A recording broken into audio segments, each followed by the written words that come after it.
সিপাহীজলা জেলা জুড়ে অবৈধ গাঁজা চাষের বিরুদ্ধে অভিযান আবারও জোরদার করল জেলা পুলিশ। শনিবার সকাল থেকে সোনামুড়া মহকুমার বিভিন্ন এলাকায় একযোগে গাঁজা বাগান ধ্বংসের অভিযান শুরু হয়। জেলার অতিরিক্ত পুলিশ সুপারের নেতৃত্বে এই অভিযানের অংশ নেন সোনামুড়া মহকুমা পুলিশ আধিকারিক, সোনামুড়া থানার ওসি তাপস দাস সহ জেলা পুলিশের একাধিক আধিকারিকেরা। অভিযানে জেলা পুলিশের পাশাপাশি টিএসআর এবং সীমান্তরক্ষী বাহিনীর প্রায় 500 জন জওয়ান অংশগ্রহণ করে। জানা গেছে কয়েক লক্ষ গাঁজা গাছ কেটে ধ্বংস করা হয়েছে এবং প্রশাসনের পক্ষ থেকে জানানো হয়েছে চলতি বছরে সিপাহীজলা জেলায় এই ধরনের অভিযান নজিরবিহীন। পাশানিয়া মোড়া।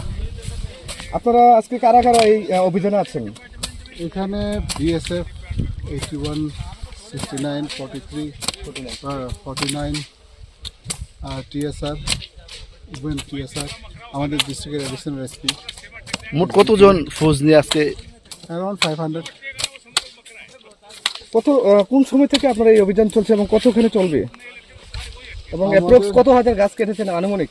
এবং অনুমান তো বলা যায় না, অনেক টিলে কেটেছি। এখন অনেকে অনেক দিকে কাটছে, এখন শেষের দিকে বলা যাবে। আমাদের রিসেন্ট এসপি সাহেব শেষের দিকে। স্যার, এই অভিযান কয়টা থেকে শুরু হয়েছে? সকাল থেকে। কতক্ষণ অবধি চলবে স্যার? চলবে যতক্ষণ পর্যন্ত আমাদের সিনিয়র অফিসাররা আছেন, আমাদের যতক্ষণ পর্যন্ত চলবে। এই অভিযান কি আগামী দিন জারি থাকবে? হ্যাঁ, এটা কন্টিনিউয়াস প্রসেস।